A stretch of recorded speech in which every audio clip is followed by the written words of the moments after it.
नमस्कार दोस्तों, मैं हितेश मोथलिया मेरे मंत्र शक्ति चैनल में आपका हार्दिक स्वागत करता हूं। मैं आज आपको अपने जीवन के ऐसे पहलुओं को बताना चाहता हूं जो कि मेरे जीवन की सच्चाई है।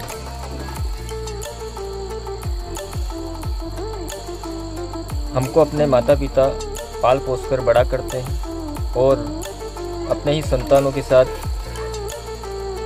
भेदभावपूर्ण नीति अपनाते हैं। मेरे साथ भी ऐसा ही हुआ दोस्तों। आज मैं जीवित हूँ और ये वीडियो बना रहा हूँ। भगवान ना करे कल मेरे ना होने पर जो मेरा इकलौता पुत्र है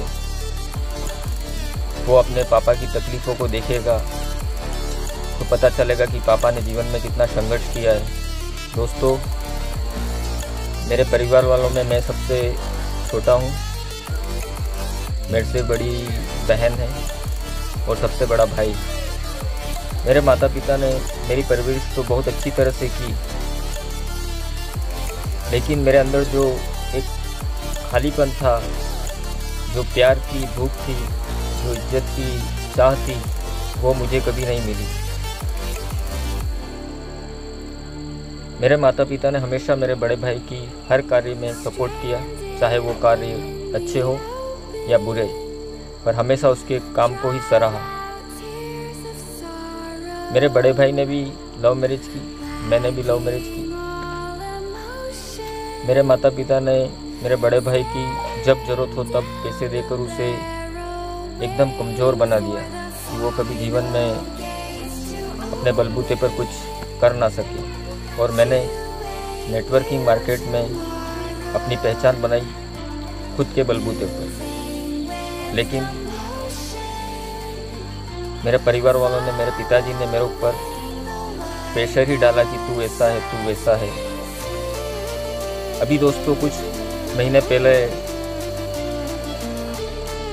सुशांत सिंह राजपूत ने मानसिक प्रेशर की वजह से आत्महत्या कर ली। लेकिन वो तो दूसरे लोग थे, लेकिन यहाँ पर तो मेरे घर वाले खुद मुझ पर प्रेशर डाला।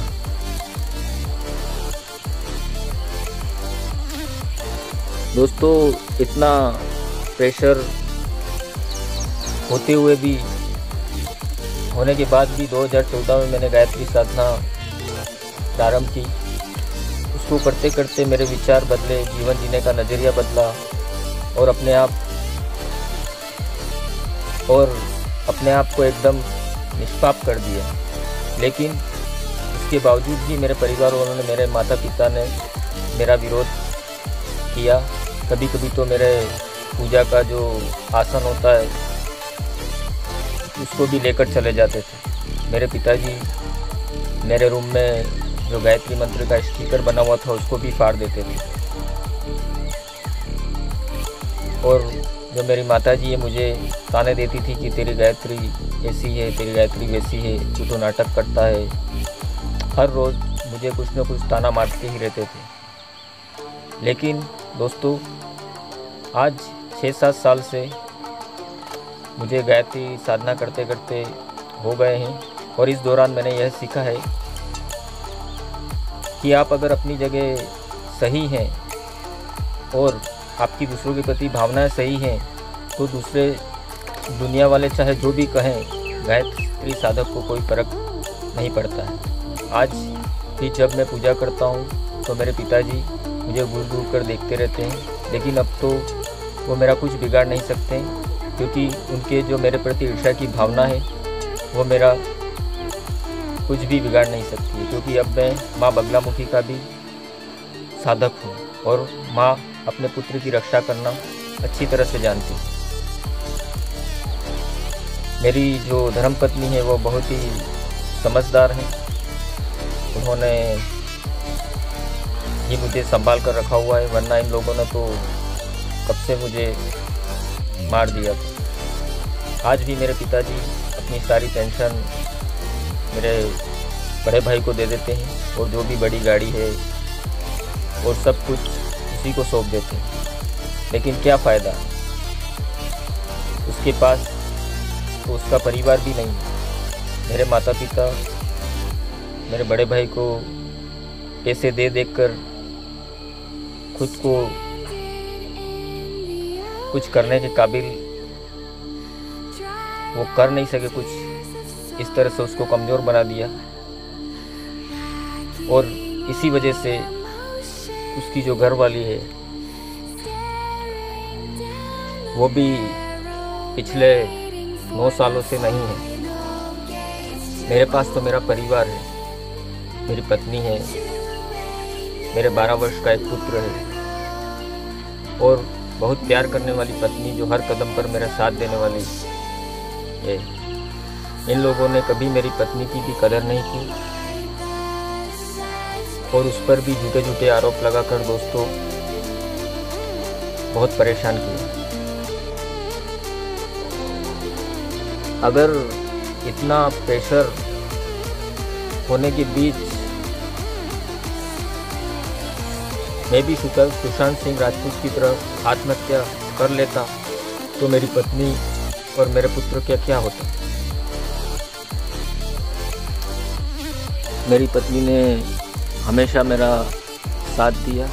आज भी वो हमारे जो यहाँ पर खेती का जो खेती बाड़ी है और जो गाय भैंस हैं और घर का जो भी काम है वो अच्छी तरह से बहुत ही निष्ठापूर्वक निभा रही हैं।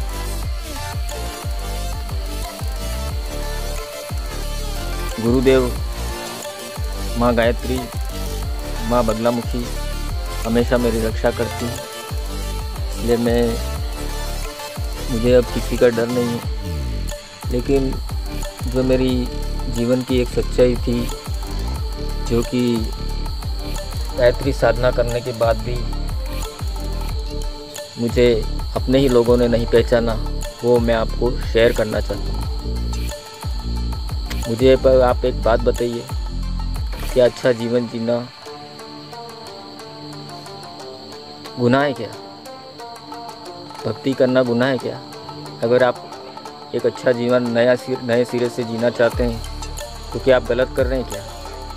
अगर जेल में जो कैदी होते हैं उनको सज़ा दी जाती है, क्यों दी जाती है उनको सज़ा कि वो जेल में जाके सुधर जाएं?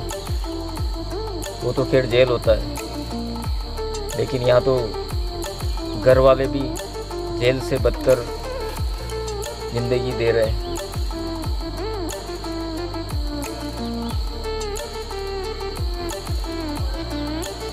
बहुत संघर्ष किया मैंने इस 6-7 साल के आध्यात्मिक सफ़र में।